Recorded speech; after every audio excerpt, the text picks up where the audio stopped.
राधे राधे मेरे प्यारे भाइयों बहनों माताओं व बंधुओं, संस्कार की बातें चैनल में आपका स्वागत है।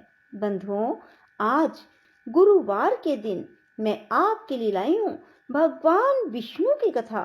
बंधुओं, यदि आपने हमारे चैनल को अब तक सब्सक्राइब नहीं किया तो जरूर करें और बेल आइकन दबाना ना भूलें, ताकि आपको हमारी आने वाली सभी वीडियोस की जानकारी सबसे पहले हो सके।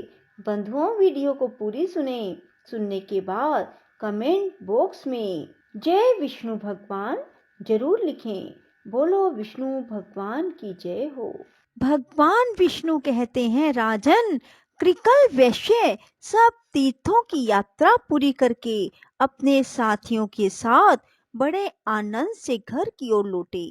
वे सोचते थे, मेरा संसार में जन्म लेना सफल हो गया, मेरे सब पितर स्वर्ग को चले गए होंगे। वे इस प्रकार विचार कर ही रहे थे कि एक दिव्य रूपधारी विशाल काय पुरुष उनके पितामहों को प्रत्यक्ष रूप से बांधकर सामने प्रकट हुए और बोले, वैश्य, तुम्हारा पुण्य उत्तम नहीं है, तुम्हें तीर्थ यात्रा का फल नहीं मिला, तुमने व्यर्थ ही इतना परिश्रम किया। यह सुनकर कृकल वैश्य दुख से पीड़ित हो गए।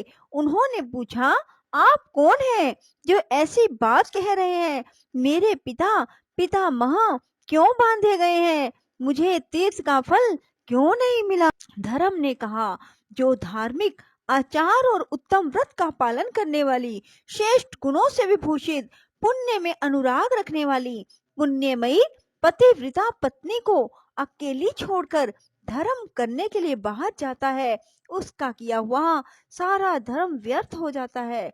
इसमें तनिक भी संदेह नहीं है। जो सब प्रकार के सदाचार में संलग्न रहने वाली, प्रशंसा के योग्य आचरण वाली, धर्म साधन में तत्पर, सदा पतिव्रत्य का पालन करने वाली, सब बातों को जानने वाली, ज्ञान की अनुरागिनी है, ऐसी गुणवती, पुण्यवती और महासती नारी जिसकी पत्नी हो, उसके घर में सर्वदा देवता निवास करते हैं। पितर भी उसके घर में रहकर निरंतर उसके यश की कामना करते रहते हैं। गंगा आदि पवित्र नदियां, सागर, यज्ञ, गो, ऋषि, संपूर्ण तीर्थ भी उस घर में मौजूद रहते हैं। पुण्यमयी पत्नी के सहयोग से गृहस्थ धर्म का पालन अच्छे ढंग से होता है। इस भूमंडल में गृहस्थ धर्म से बढ़कर दूसरा कोई धर्म नहीं। वैश्य, गृहस्थ का घर यदि सत्य और पुण्य से युक्त हो तो परम पवित्र माना गया है। वहां सब तीर्थ और देवता निवास करते हैं। गृहस्थ का सहारा लेकर सब प्राणी जीवन धारण करते हैं। गृहस्थ आश्रम के समान दूसरा कोई उत्तम आश्रम मुझे दिखाई नहीं देता। जिसके घर में साध्वी स्त्री होती है, उसके यहाँ मंत्र, अग्निहोत्र, संपूर्ण देवता, सनातन धर्म, दान, आचार सब मौजूद रहते हैं। इसी प्रकार जो पत्नी से रहित है, उसका घर जंगल के समान है। वहां किए हुए यज्ञ तथा भांति भांति के दान सिद्धिदायक नहीं होते। साध्वी पत्नी के समान कोई तीर्थ नहीं, पत्नी के समान कोई सुख नहीं। संसार से तारने के लिए, कल्याण साधन के लिए पत्नी के समान कोई पुण्य नहीं। जो अपनी धर्म परायणा सती नारी को छोड़कर चला जाता है, वह मनुष्य में अधम है। गृह धर्म का परित्याग करके तुम्हें धर्म का फल कहाँ मिलेगा? अपनी पत्नी को साथ लिए बिना जो तुमने तीर्थ में स्नान और दान किया, उसी दोष से तुम्हारे पूर्वज बांधे गए हैं। तुम चोर हो और तुम्हारे ये पितर भी चोर हैं, क्योंकि इन्होंने लोलुपतावश तुम्हारा दिया हुआ श्राद्ध का अन्न खाया है। तुमने श्राद्ध करते समय अपनी पत्नी को साथ नहीं रखा था। जो सुयोग्य पुत्र श्रद्धा से युक्त हो, अपनी पत्नी के दिए हुए पिंड से श्राद्ध करता है, उससे पितरों को वैसी ही तृप्ति होती है जैसी अमृत पीने से। इसमें तनिक भी संदेह नहीं। पत्नी ही गृहस्थ धर्म की स्वामिनी है। उसके बिना ही जो तुमने शुभ कर्मों का अनुष्ठान किया है, यह स्पष्ट ही तुम्हारी चोरी है। जब पत्नी अपने हाथ से अन्न तैयार करके देती है, तो वह अमृत के समान मधुर होता है, उसी अन्न को पितर प्रसन्न होकर भोजन करते हैं और उसी से उन्हें विशेष संतोष और तृप्ति होती है। पत्नी के बिना जो धर्म किया जाता है वह निष्फल होता है। कृकल ने पूछा, धर्म, अब कैसे मुझे सिद्धि प्राप्त होगी और किस प्रकार मेरे पितरों को बंधन से छुटकारा मिलेगा? धर्म ने कहा, महाभाग, अपने घर जाओ। तुम्हारी धर्म परायण पुण्यवती पत्नी शुक्ला तुम्हारे बिना बहुत दुखी हो गई थी। उसे सांत्वना दो और उसी के हाथ से श्राद्ध करो। अपने घर पर ही पुण्य तीर्थों का स्मरण करते हुए तुम श्रेष्ठ देवताओं का पूजन करो। इससे तुम्हारी की हुई तीर्थ यात्रा सफल हो जाएगी। भगवान श्री विष्णु कहते हैं, राजन, यो कहकर धर्म जैसे आए थे वैसे ही लौट गए। परम बुद्धिमान कृकल भी अपने घर गए और पतिव्रता पत्नी को देखकर मन ही मन बहुत प्रसन्न हुए। शुक्ला ने स्वामी को आया देख उनके शुभ आगमन के उपलक्ष्य में मांगलिक कार्य किए। इसके बाद धर्मात्मा वैश्य ने धर्म की सारी चेष्टा बतलाई। स्वामी के आनंददायक वचन सुनकर महाभागा शुक्ला को बड़ा हर्ष हुआ।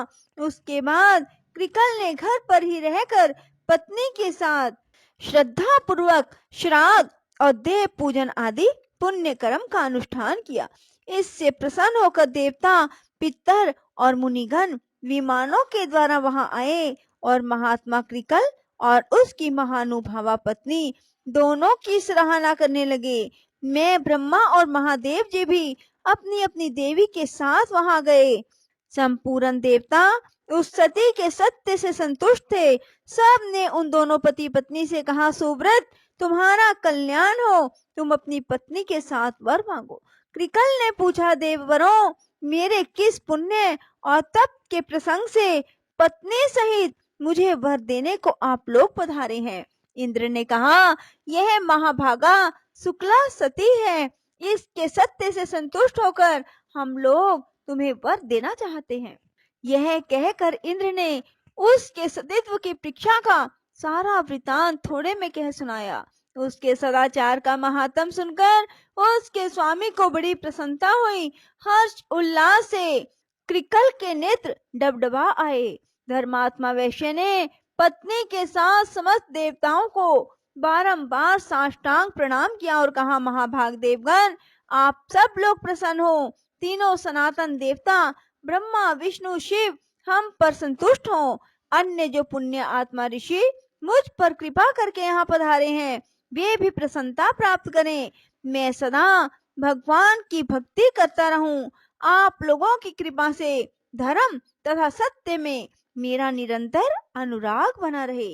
इसके बाद अंत में पत्नी और पितर के साथ मैं भगवान श्री विष्णु के धाम में जाना चाहता हूँ। देवता बोले, महाभाग एवं अस्तु, यह सब कुछ तुम्हें प्राप्त होगा।